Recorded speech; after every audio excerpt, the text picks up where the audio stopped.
Been a minute since I've done one of these, and a lot has happened to D&D and D&D Beyond since the last time I did one of these. So I know a few people have gone through my previous videos, which are wildly out of date by this point, and have been asking questions.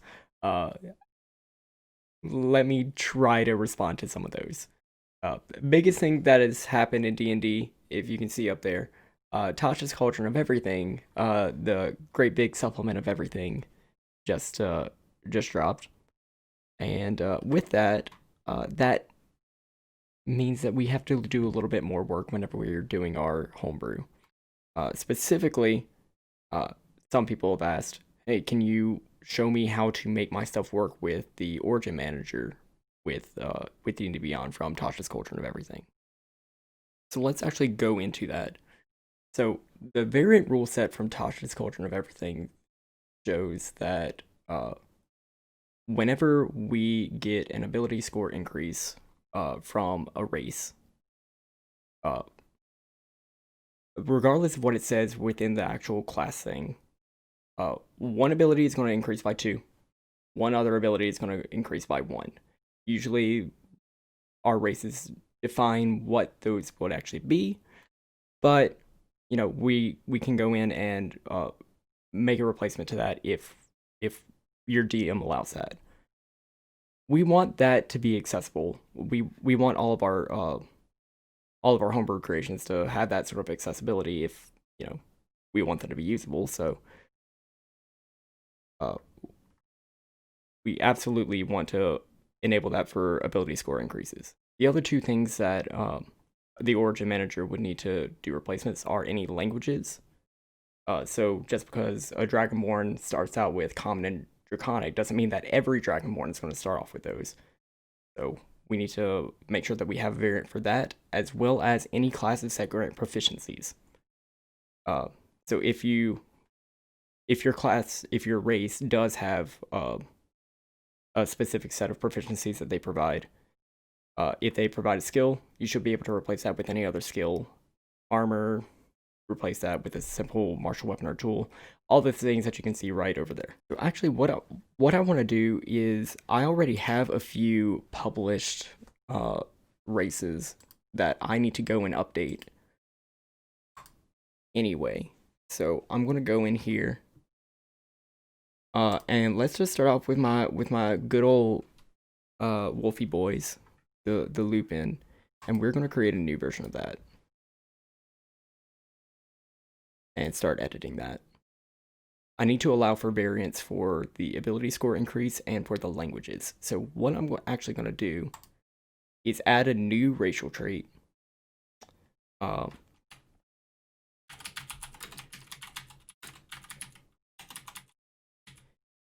and we're going to name it ability score increase. And just to make sure that I'm doing the right thing, I'm going to go in the Origin Manager. If we toggle in that ability score increase, then we can just copy and paste this text.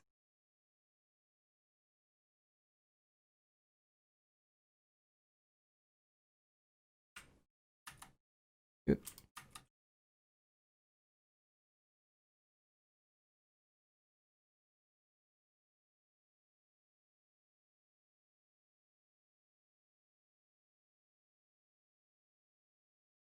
Wisdom and charisma.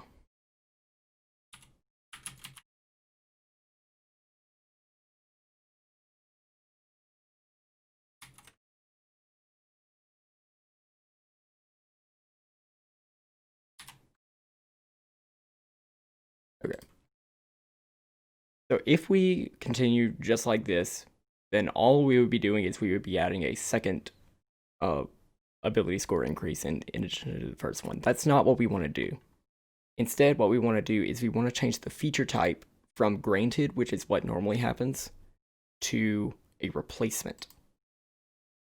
And just specify that we want to replace the ability score increase.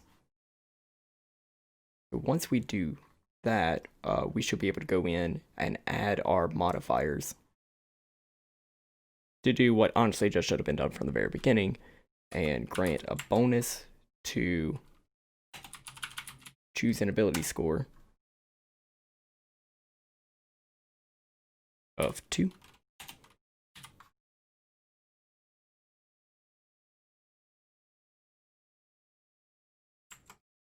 And another bonus to another ability score of 1.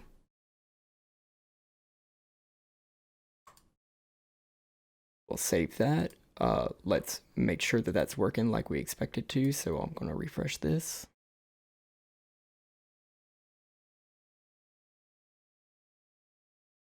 Yeah. And so we can, yeah, there we go.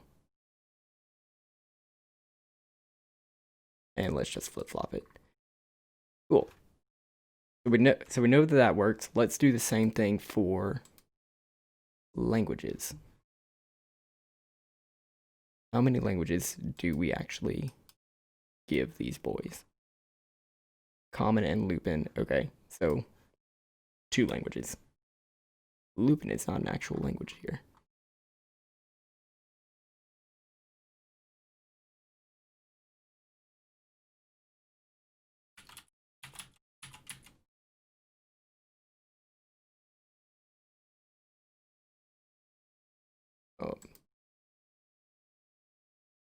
Again, let's see what the normal replacement is.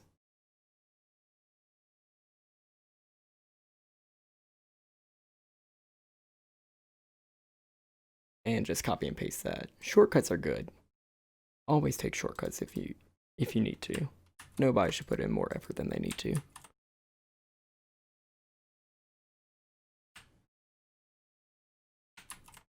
The important thing is to make sure that whatever you're adding in the replacement, the number of languages in the variant languages trait matches the number of languages that are in the base trait. So again, we'll make that a replacement, and we want to replace the languages.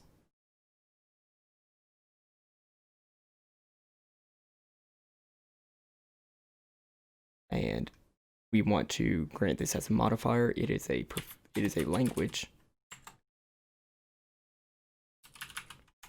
Choose a language. And we want to do that for the number of languages in the normal race.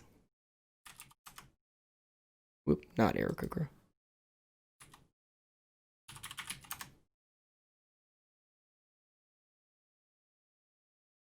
Cool.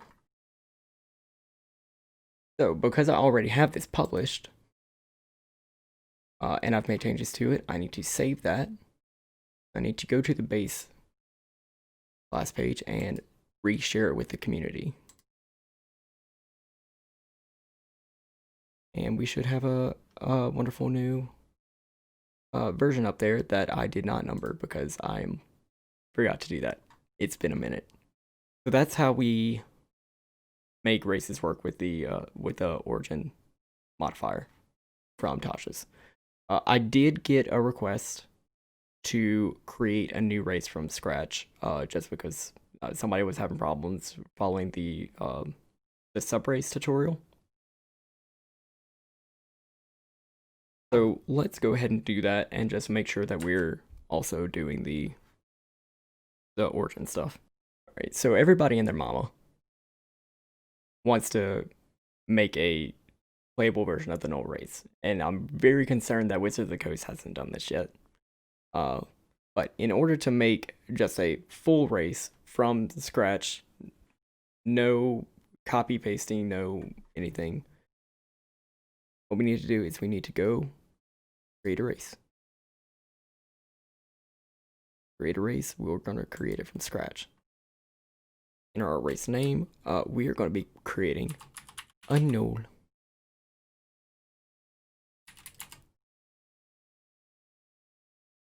Make sure we specify the size. That's going to be medium for most races. I've never seen a large race be created in 5th edition. If you wanted to go ahead and try that, be my guest. But medium and small are typically where the races are, where the races sit at. What is it? put our speed, which is going to be 30 normally, and we don't have any other speeds for this particular race. I've already come up with a description for this, so I'm just going to copy and paste that. I'm going to be copy and pasting for all of this.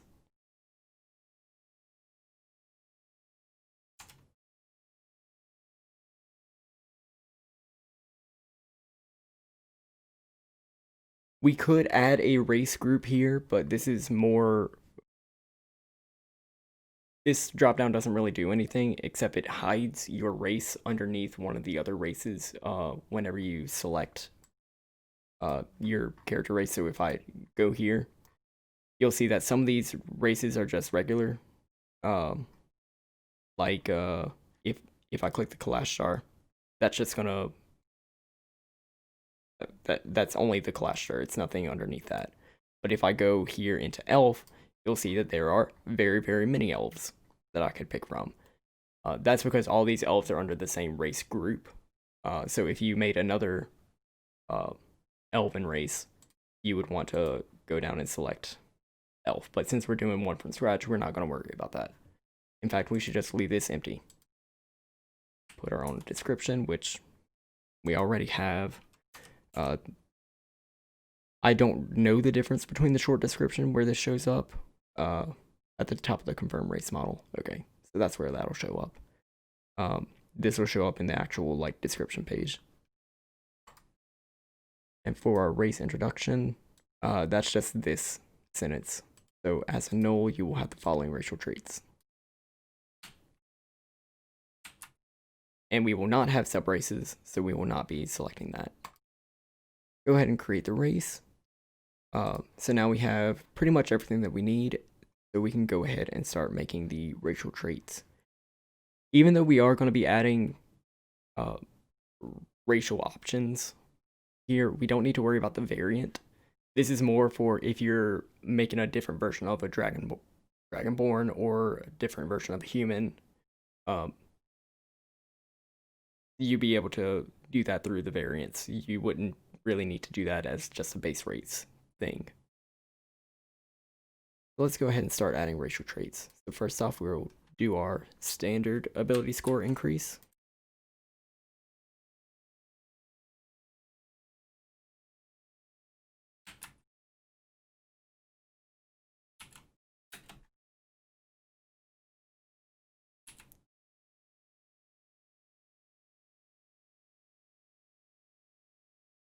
This is the first thing on our list. And this is a standard thing, it's just granted, so we don't really need to call it out or anything. I like to hide the ability score increases in the sheet. I just think it's noise. So I go ahead and select this. And we don't really need anything else here. Let's go ahead and save that. So we've added the text, but let's make sure that it actually has, value. And add those bonuses. So first thing is our bonus to strength. To our strength score of 2.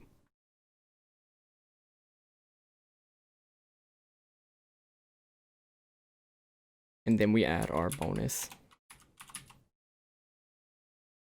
to our dexterity score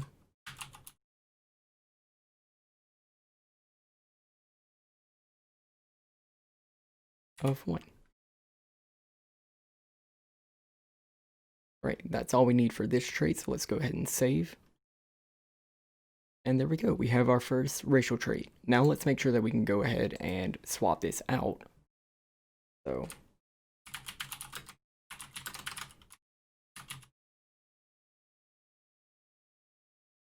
once again, I do want to cheat and go over here and make sure that I'm getting the same style of origin override text that another race would give me.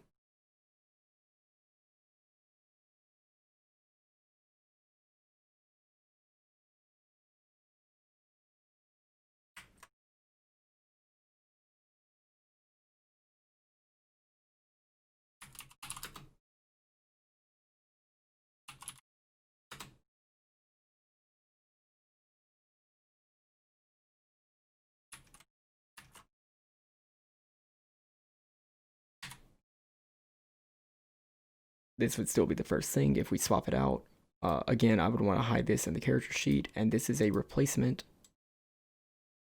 for the ability score increase. Okay, so that should be all that we need there. Let's make sure we add the modifiers. Bonus to use an ability score, and we want to make sure that that has 2 as its value.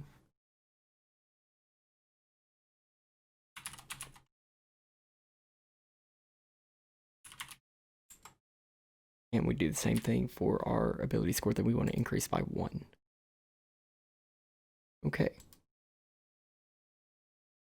So we've got our granted one and we have our replacement. Let's go ahead to the next one. Typically this is where a whole bunch of like scores or racial traits that don't really have a lot of mechanical weight come in, such as the age, the alignment, all that stuff. So this is just going to be copy and pasting some text. We don't really need to do anything else here.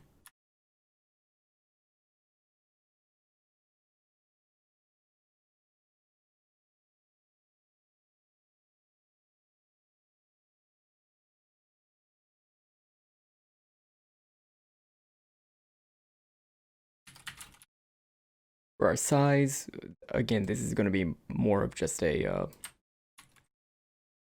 flavor text thing. We've already stated that our size was medium in the base part of the character race details page. So we don't really need to add anything else here.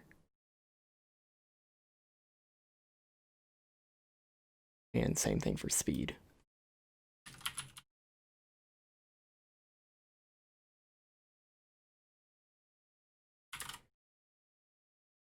For dark vision, for the races that do have dark vision, we do need to flip a few toggles in D&DBeyond. First off, let's get the flavor text in there.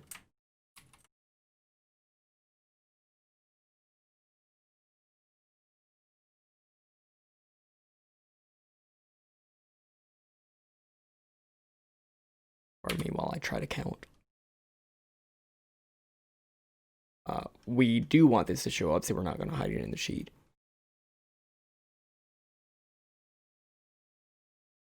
Okay. So in order to add dark vision to a character, we would need to go and add another modifier to the race. We would give it a sense. That sense is going to be, we could add blind sight, dark vision, tremor sense, and true sight here. It's just important that we have it show up. I think we put the range of the dark vision here as the fixed value. I'm not 100%, but we will check that in a few minutes. Save that.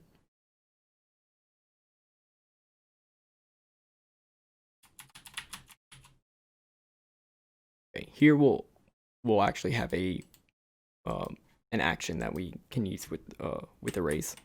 So here we do need to do a few things. So what we're going to do is we're going to make sure that we have this in there where we do want it shown. We don't really need it hidden or called out. Let's have it granted.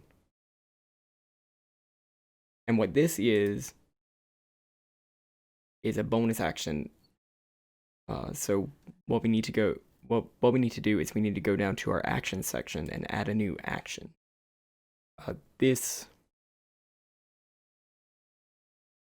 make a bite attack. We're going to define what a bite attack is in the next section. Right now, we just need to make a general action. We're going to call it Rampage.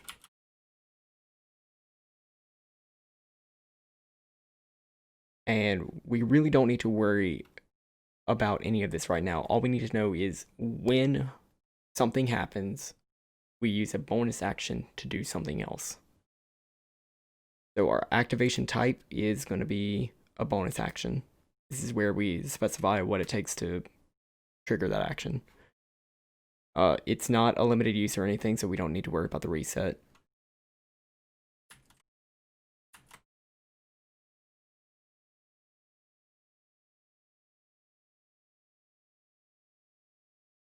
And I think that's all we need to do there.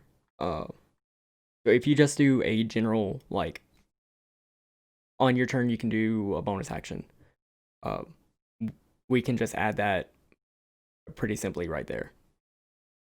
Whenever there's more mechanical weight to the action, like we're going to see now with the bite, that's where things get a little more clerical, a little more intense on the back end. So let's add our bite attack.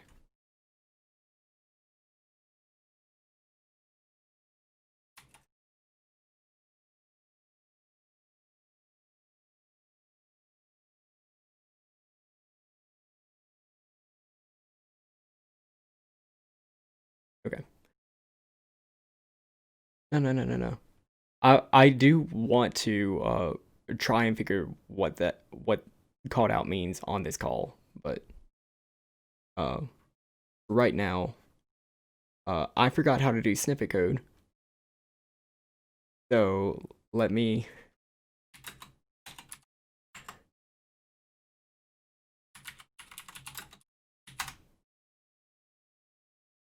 so the context is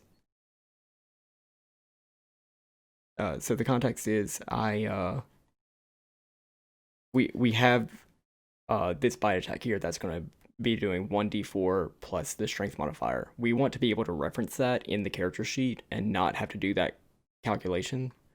So I need to go down here and figure out what my strength modifier is. So instead of doing 1d4 plus strength modifier, I can just go in and say 1d4 plus modifier strength.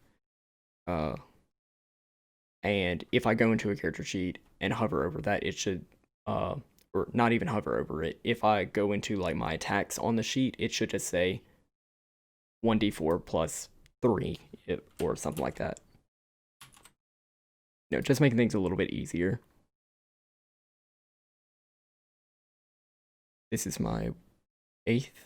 1, 2, 3, 4, 5, 6, 7, 8. Yeah. Definitely want this to show. It's granted. Cool. So that'll make this trait show up at the base level of the sheet, but we want this to show up as an actual action that we can do. So what I'm going to do is I'm going to copy this. I'm going to go down and I'm going to add an action. This is a weapon attack that uses my strength modifier. We are going to be proficient with it by default. It is a melee attack. It does not have a save. It's going to be doing 1d4, and it should already bring in our strength modifier because we've selected that. This is piercing damage. It is an attack. I don't believe it's affected by martial arts.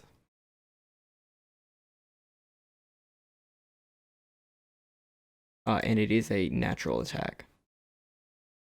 I believe it is a normal action. It is not limited use, so we don't have to worry about that.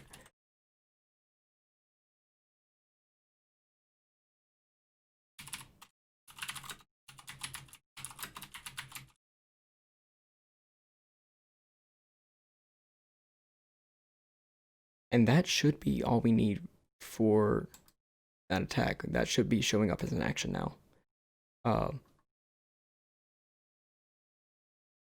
Two more racial traits. One of those is a proficiency, which means, according to Tasha's,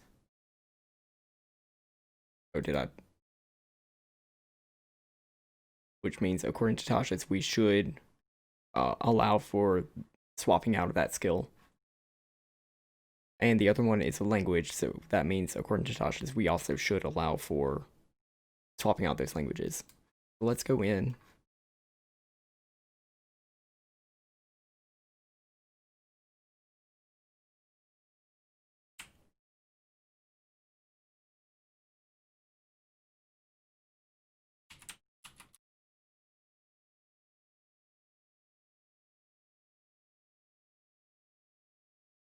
Add these. I do like whenever we add a skill, just making sure I allow for a tooltip to be used. So that just means putting skill around in little braces. And that means whenever we go to the race page on D&D Beyond, we can just like hover over it and it'll show us what a nature skill is used for, what a perception skill is used for. It's just, I don't know, I just find it neat to do.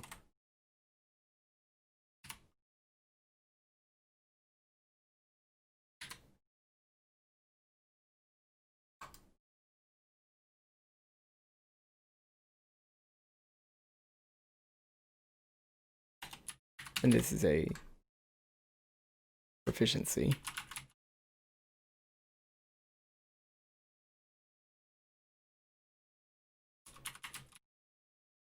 Now here on my race, I do have specific skills that I would choose here: athletics, nature, perception, and survival. There's no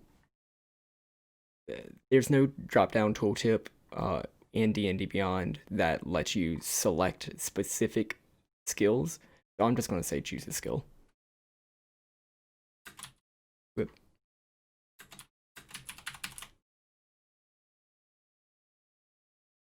Technically, this is adding that drop down, or technically this is the same as adding that racial variant. If we look at Tasha's, if we're giving a skill, our replacement proficiency would be a skill. It's just, I don't know, it feels good to go in and make sure that we're adding that that override, just in case like a DM says, yeah, you can use it, or no, you can't use it.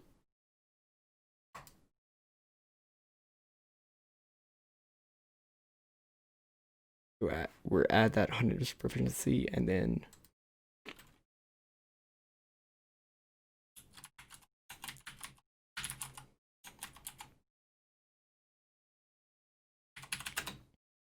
just add a variant skill proficiency. Again, I want to make sure that my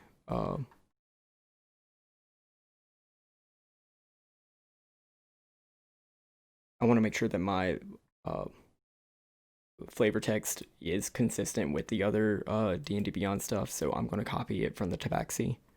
You can replace all the proficiencies granted by this trait to another proficiency.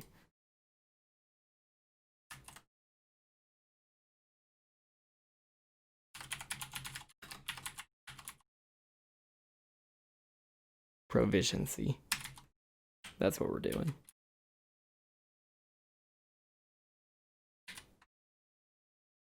This is a replacement.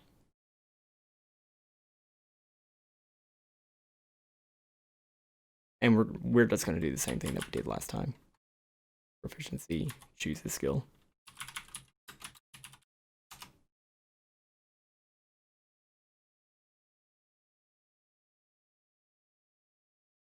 This is more just bookkeeping for me, but if your race did say, oh, well, you have proficiency in perception, and you wanted to make sure that that the player had flexibility to choose whatever they wanted, it would be a good idea to go in here and just make sure that swapping out that proficiency is an option that you provide for. Right, so we have one last trait, and that would be the languages. Right now, our dude can't speak any languages. Good.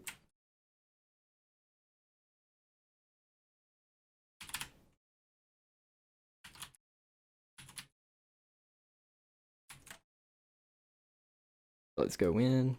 It's our 10th skill. We're granting this. And adding this as a modifier, we're adding a language. We're adding common. And then we're just going back and doing the same thing with null. And I do believe null is a given language. Yeah.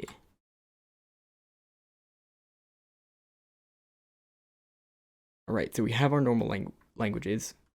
Now let's go in and make sure that we add our replacement languages.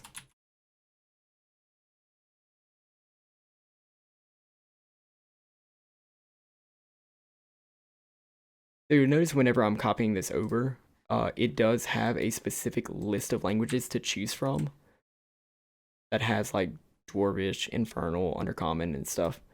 Uh, and I'm not providing those specific traits, and neither does D&DBeyond. They actually, if you select this variant for any of the provided races, you can just put it whatever language you want, just in case the DM says, "Oh, well, sure, you can use Marquesian if you want." Uh, I like providing that flexibility, so I'm also not going to enforce that here.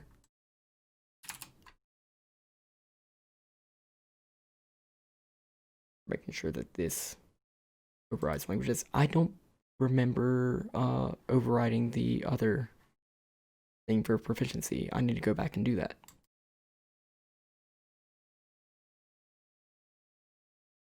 So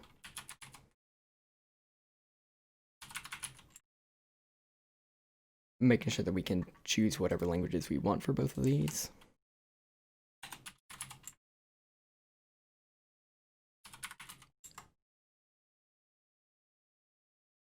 Save that.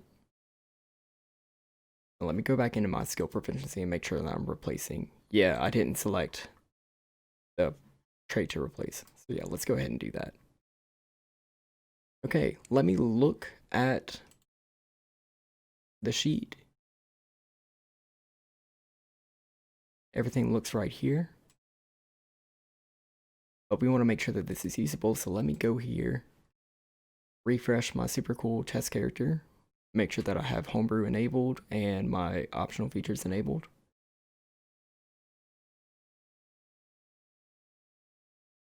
Go in and select a null.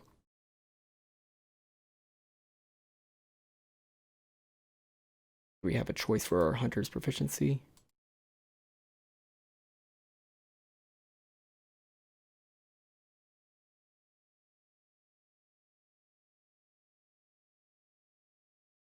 That's cool.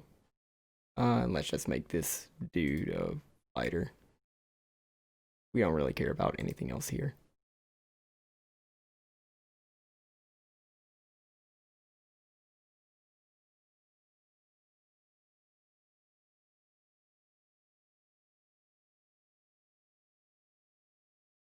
Okay, so if I go in here, I can see I do have a bite attack. That does 1d4 plus 3. If I click in here, yep, that's what we put there. And my bonus action, I do see Rampage here.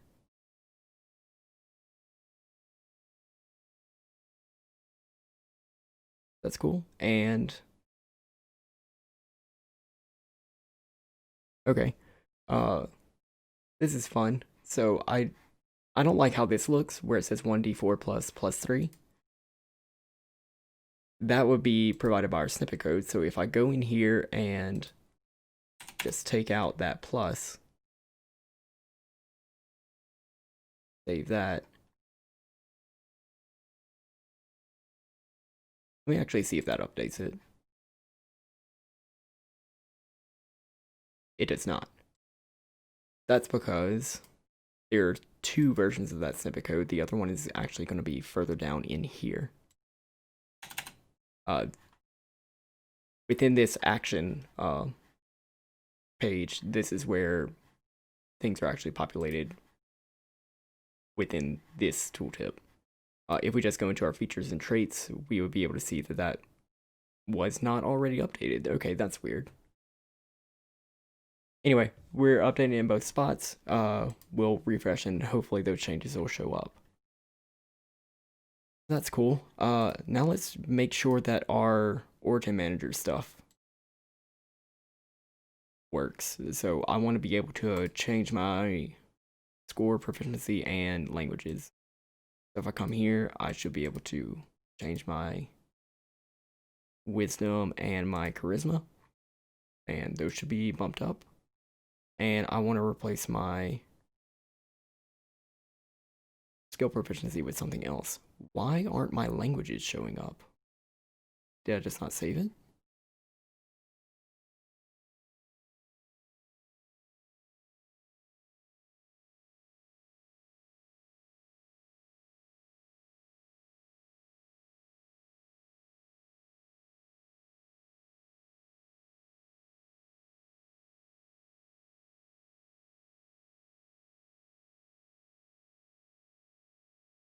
I'm going to make him a node.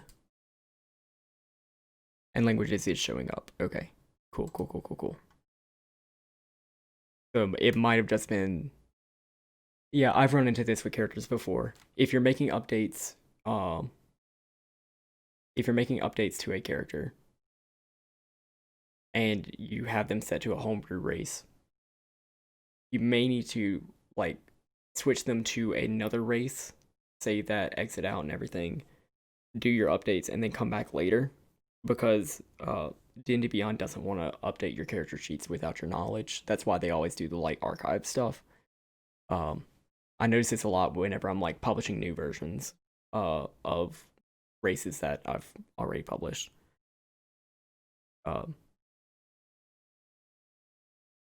They just want to hold on to the versions of the races that's already out. I'm assuming that's because, like, they're looking at the name of the race and not the actual, like, version of the race whenever they're trying to figure out what race they've been assigned.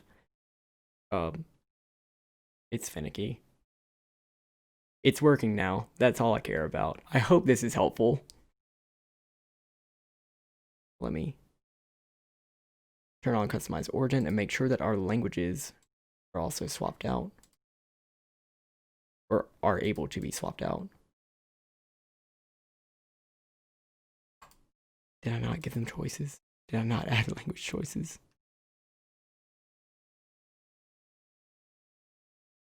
No, I didn't. That was my bad.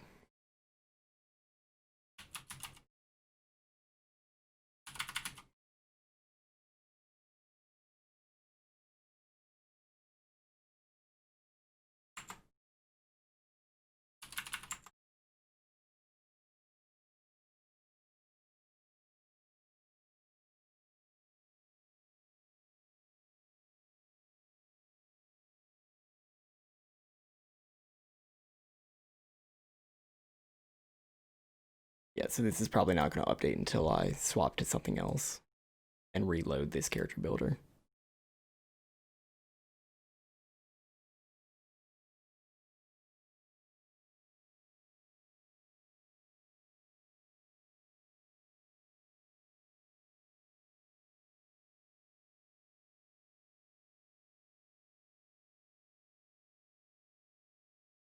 And hopefully in a little bit it actually picks up. But you know, I think that's good enough to show off for just creating a new race from scratch. And then once we're satisfied with what we've picked, we can go ahead and share that with the community. And if it does not have anything that's not in the basic rules, and if it doesn't look too close to anything that's already been published, we can go ahead and submit it for review. And it should just automatically be up. So you can actually go pick this version of the null now if you really want to use it. Hopefully the languages show up, but I'm not guaranteeing that. Okay. So I also was asked a question about subclasses.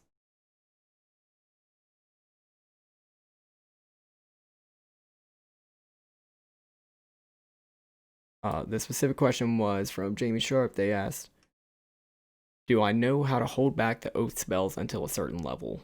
At 13th level, you learn Burning Hands, but if you put it into Paladin Oath spells at the 13th level, 5th Paladin level has it prepared. Okay. So, Homebrew subclass spells. So, since this is a specific Paladin question, let's go ahead and make a Conquest Paladin, and we're just going to be updating the spells. So,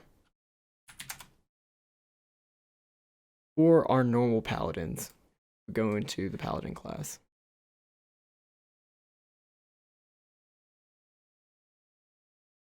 The way that the subclass spells work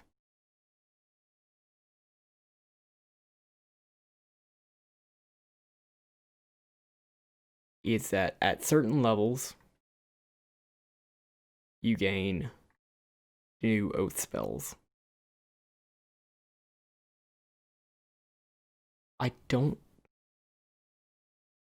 think how does paladin spellcasting work? First off, let's make sure we know how that works. Okay. You prepare paladins prepare a spell list. They do? I thought they learned spell. Okay.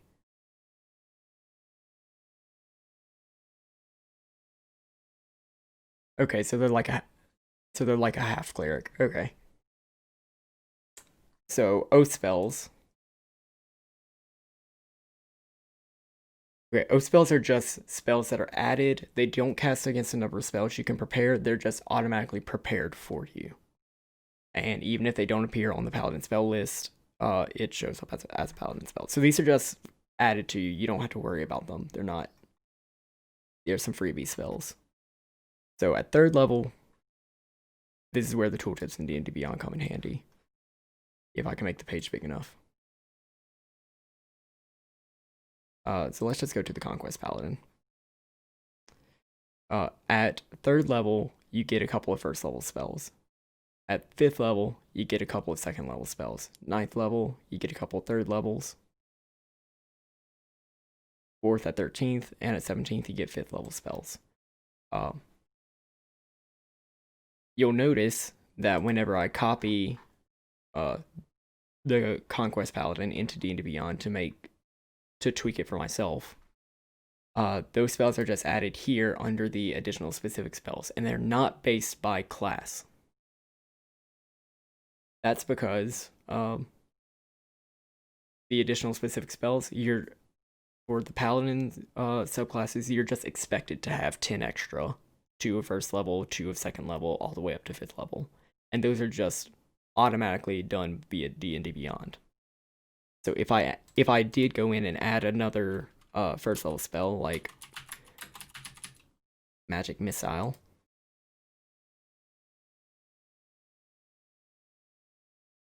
it'll yell at me. Neat.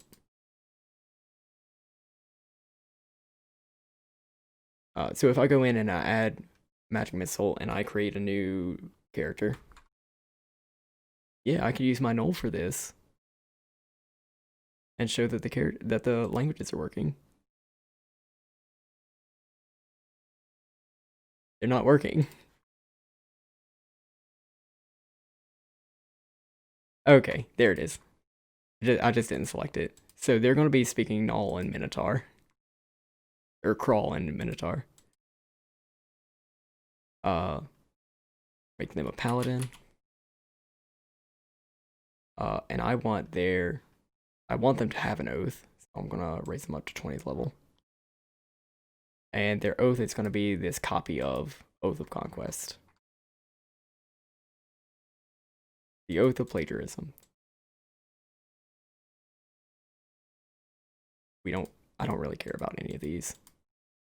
That's not what I'm here for. So if I go in here, so once we hit those certain levels where you're able to have 1st level spells, those 1st level spells that we wrote in these additional specific spells already added. We didn't specify that we would get Magic Missile at a certain level. It just happened. But let's get rid of that. Specifically, they are asking about the spell Burning Hands, and they want this to show up at 13th level. So if we look up that spell,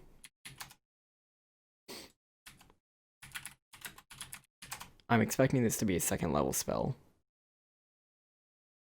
It is a 1st level. If we just add Burning Hands here, my instinct is that it will be given at 3rd level. So if I go in here and I scale my character back,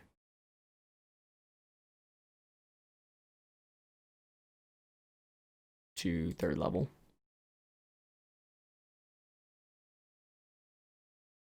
yeah, we still have Burning Hands. If we want to specifically give that at 13th level, my suggestion would be to add this as a separate subclass ability, not here. So let's get rid of burning here.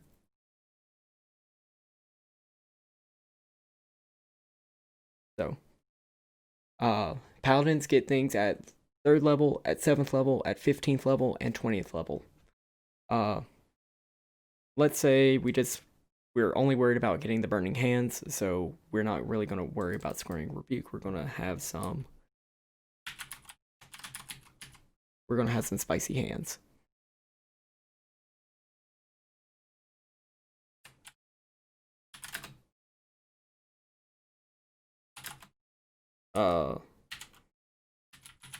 And let's just say you can cast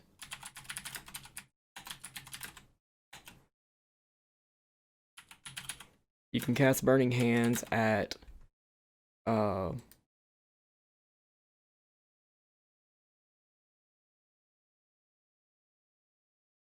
level.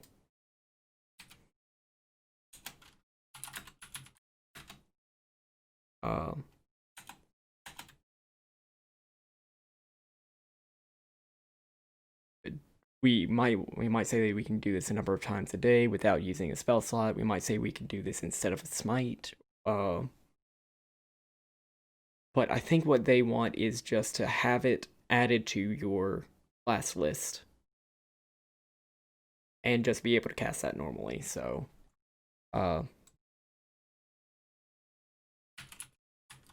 you learn the Burning Hands spell. Short, sweet, to the point. Kind of weak for a 15th level ability, so I would probably want a few more things added to here. But if we're just worried about making sure that a specific class spell is held back for a few levels, this is probably the way to do it. We get that at this level. Save that. Then we would need to add that here under spells. We get the Burning Hand spell. Let me make this bigger.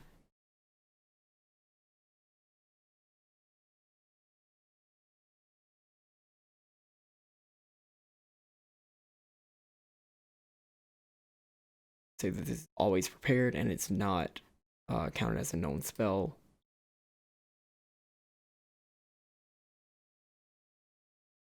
And let's see if that works. Let's see if that works as is.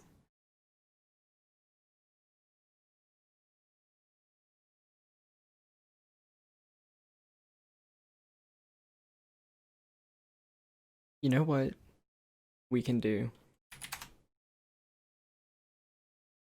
We can do it again.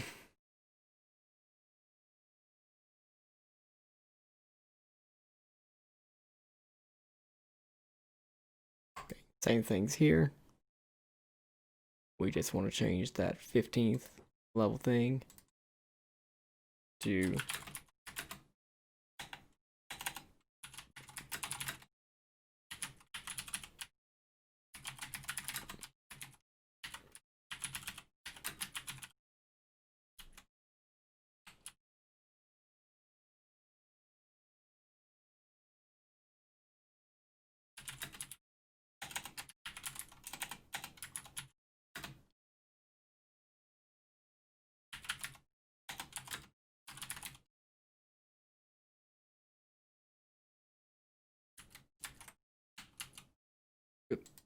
same thing under multi-class. That we don't want this action to show up anymore, so we'll delete that. And we just do this again. We add the spell Burning Hands.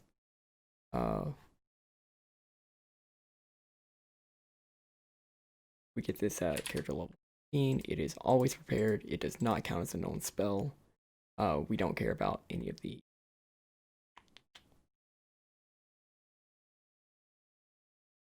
charisma modifier, but I think that's just based off the class. It's not infinite. I'm assuming it still needs a spell slot. Okay, save that. Backtrack with the spice, save that.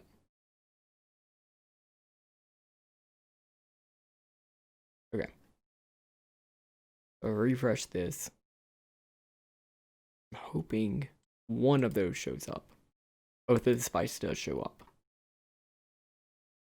With spicy hands at 15th level. Okay, cool. We can use this.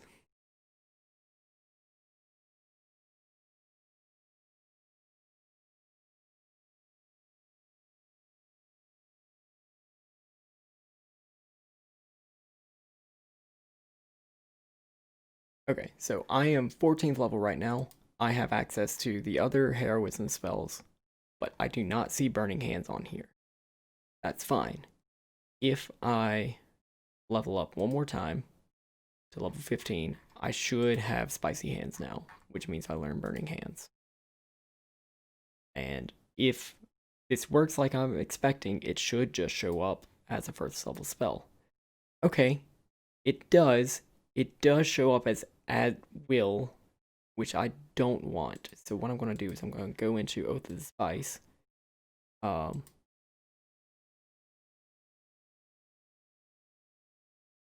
And change this.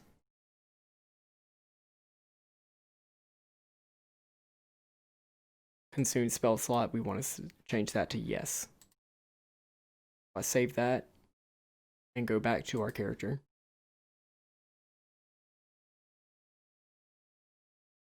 Once it refreshes, yeah. No. Okay, hold up. Save this. Save this.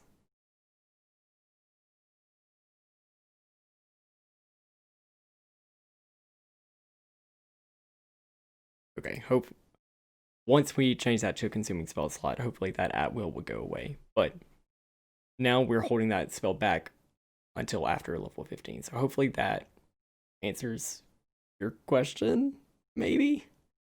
Um, main thing is we're not going to be able to do that just by adding those as additional class spells, because those are just the design principles around Paladin and most of the subclasses just mean these subclasses get additional spells at a particular level, and D&D Beyond is sort of structured around that design philosophy, so getting around that is going to need a little bit of extra work from you. I hope that makes sense, and I hope that's helpful. If not, a little disappointing.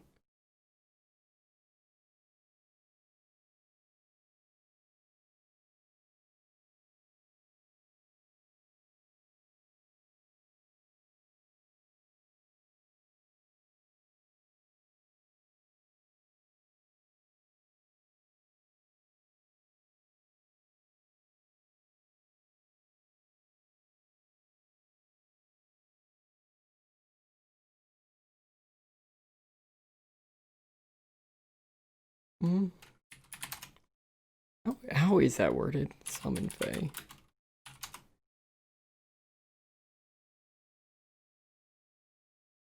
Oh yeah, that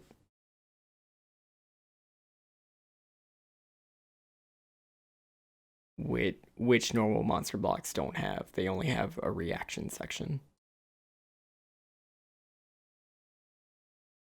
That that's probably how they formatted it within D&D Beyond. They probably just added the same header.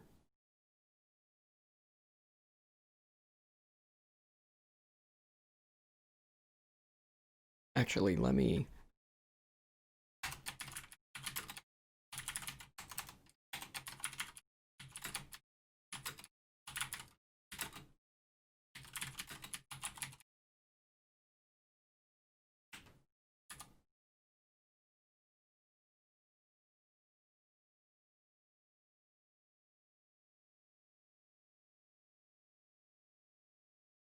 I've created a monster.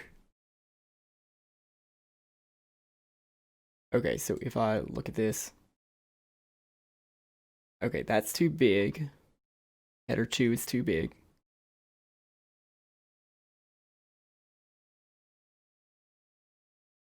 What about header 4?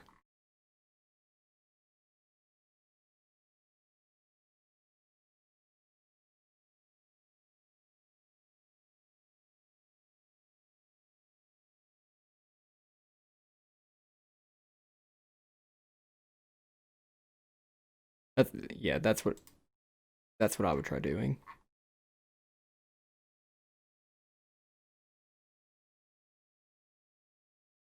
Header 3.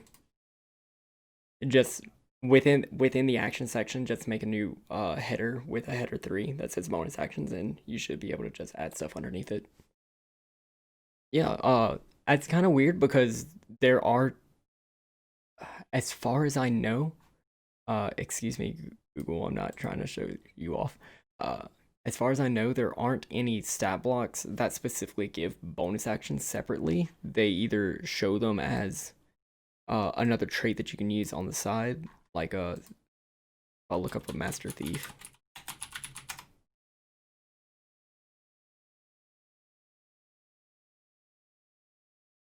Uh, it'll show specifically like, hey, you can use a bonus action to do these things.